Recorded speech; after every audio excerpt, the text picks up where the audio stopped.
से आपका स्वागत है जीव विज्ञान की ऑनलाइन क्लासेस में। प्यारे बच्चों, हम 40 नंबर चैप्टर में विषाणु जनित, जीवाणु जनित और अब जो है प्रोटोजोआ जनित रोगों की बात कर रहे हैं, जिसमें मैं आपको 4 पहले वाली वीडियो के अंदर बता चुका हूं। आज के इस वीडियो में हम 5, 6 और 7 नंबर रोग जो है प्रोटोजोआ जनित उनकी बात करेंगे। ठीक है, देखिए प्रोटोजोआ जनित रोग है, मैंने कल जो वीडियो डाला था मलेरिया का, जो मैंने बहुत पहले बना लिया था, बहुत ही शानदार वीडियो बनाया हुआ है, उसको पूरा अच्छी तरह से देख लें। मलेरिया के बारे में जो प्लाज्मोडियम की प्रजातियां हैं, 4 प्रजातियां, उनके बारे में मैंने आपको बताया। ठीक है, आज जो हम बात करेंगे आगे वाले जो प्रोटोजोआ जनित रोग हैं उनमें आज हम पढ़ेंगे एक तो लिस्मेनियसिस, जिसे काला आजार रोग बोला जाता है, और एक ट्राइकोमोनियसिस, और इसके अलावा एक रोग और है टॉक्सिप्लाज्मोसिस। इन 3 रोगों की बात आज इस वीडियो में हम विस्तार से करने वाले हैं। जैसा कि आपको बोर्ड पे दिखाई दे रहा है, मैंने पहला जो आज हम पढ़ने वाले हैं 5 नंबर रोग कौन सा है वाले हैं, जो कौन सा है लिस्मेनियसिस या काला आजार रोग। क्या नाम है? पहले सबसे पहले आपको नाम पता होना चाहिए, लिस्मेनियसिस या काला आजार रोग। प्यारे बच्चों, ये तो बताने की आवश्यकता नहीं है कि ये एक प्रोटोजोआ जनित रोग है। कौन सा रोग है? प्रोटोजोआ जनित रोग है। ओके, अब देखो इसके बाद अगर हम बात करें तो ये लिस्मेनियसिस, इसका नाम जो है वो प्रोटोजोआ होता है, एक लिस्मेनिया।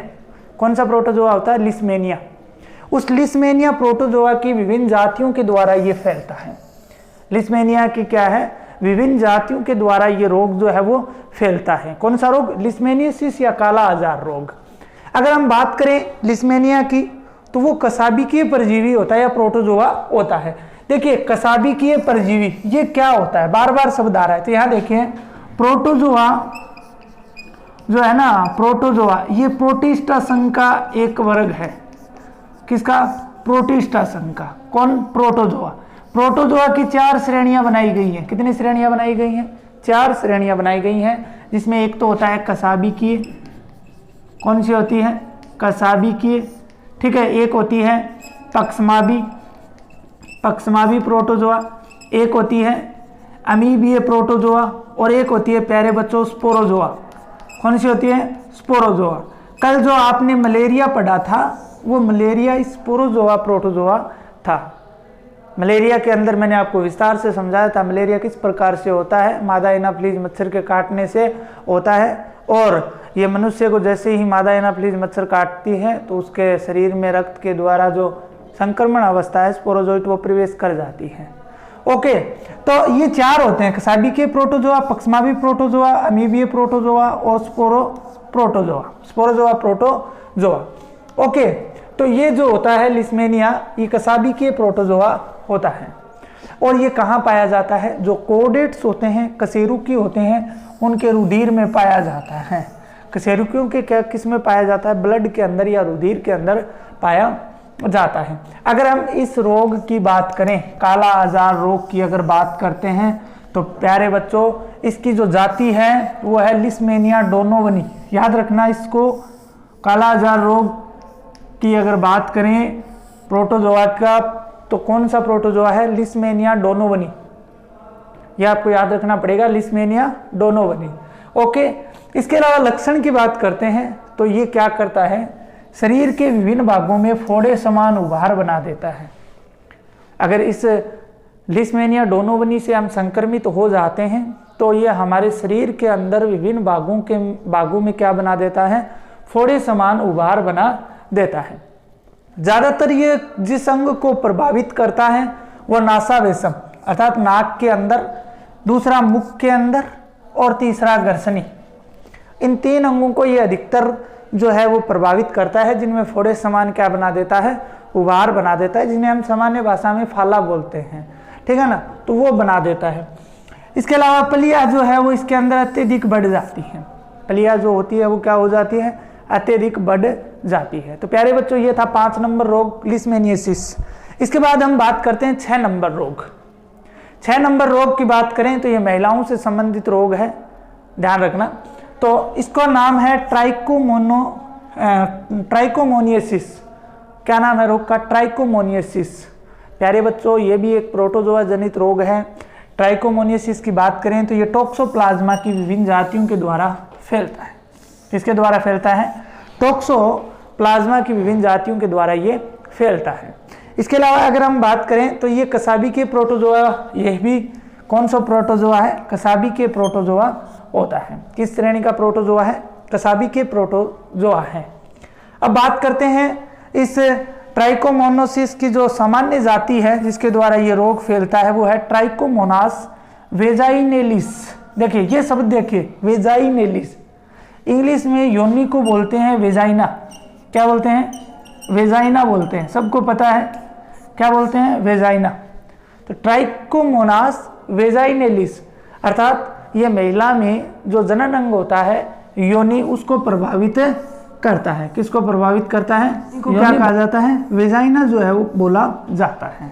ओके, तो ये नाम जो दिया हुआ है ट्राइकोमोनास वेजाइनेलिस, अर्थात इसमें देखो वेजाइनेलिस, वेजाइना, तो ये योनि से संबंधित रोग जो है वो होता है। इस रोग का प्रभाव देखो, प्रभाव की बात करें तो ये सबसे पहले तो आपको ये पता होना चाहिए कि ये महिला की योनि में रहता है। महिला कौन से भाग में रहता है? जो योनि भाग होता है, वेजाइना भाग होता है, उस भाग में ये रहता है और महिला के अंदर योनिशोथ रोग उत्पन्न करता है। कौन सा रोग करता है? योनिशोथ रोग जो होता है उस रोग को क्या करता है? ये फैलाता है। इसके अलावा इसके लक्षणों की बात करें प्यारे बच्चों तो लक्षण देखिए, पहला लक्षण इसका ये होगा कि महिला का जो योनि भाग होगा उससे झागदार पदार्थ का स्राव होगा। किस पदार्थ का?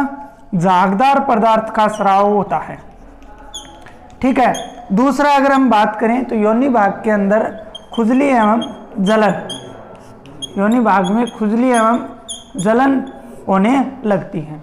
तो ये क्या है? हमारा छठा रोग जो है, सेकंड लास्ट रोग, ट्राइकोमोनासिस, जो महिला के योनि भाग को प्रभावित करता है और उसी के अंदर इसका जो जाति है ट्राइकोमोनास वेजाइनेलिस, ये उसके अंदर रहती है। इसके बाद अगर हम बात करें आगे वाले की तो वो आपका है टॉक्सोप्लाज्मोसिस। वो है टॉक्सोप्लाज्मोसिस। कौन सा रोग है? टॉक्सोप्लाज्मोसिस। प्यारे बच्चों दो रोग की आज हमने पहले बात कर ली, अब तीसरा रोग आज पढ़ रहे हैं टॉक्सोप्लाज्मोसिस। प्यारे बच्चों टॉक्सोप्लाज्मोसिस जो होता है वो टॉक्सोप्लाज्मा गोंडियाई जो प्रोटोजोआ है उसके द्वारा होता है। ठीक है, उसके द्वारा ये रोग जो है वो होता है। क्या नाम है? फिर से सुन लो, टॉक्सोप्लाज्मा गोंडियाई नामक प्रोटोजोआ द्वारा ये रोग जो है वो फैलता है। इसके अलावा अगर बात करें तो ये स्पोरोजोआ प्रोटोजोआ है। जो हमने प्लाज्मोडियम की बात की थी, किसकी बात की थी? प्लाज्मोडियम की बात की थी। उसी प्रकार ये भी स्पोरोजोआ जो होता है वो भी जो टॉक्सोप्लाज्मा गोंडियाई होता है ये भी स्पोरोजोआ प्रकार का प्रोटोजोआ होता है। जिस प्रकार से प्लाज्मोडियम क्या था? स्पोरोजोआ प्रकार का प्लाज्मोडियम प्रोटोजोआ था। टॉक्सोप्लाज्मोसिस की अगर बात करें तो ये विश्व के सभी स्थानों पर पाया जाता है ये रोग, क्योंकि जो टॉक्सोप्लाज्मा गोंडियाई रोग है ये विश्व में सभी जगह पाया जाता है। इसके अलावा अगर बात करें प्रभावित अंग की तो जालिका अंतःस्तरीय तंत्र को प्रभावित करता है। इसके अलावा जो CNS है, क्या है? CNS सेंट्रल नर्वस सिस्टम जो है उसकी कोशिकाओं को प्रभावित करता है, उसकी सेल्स को क्या करता है? प्रभावित करता है।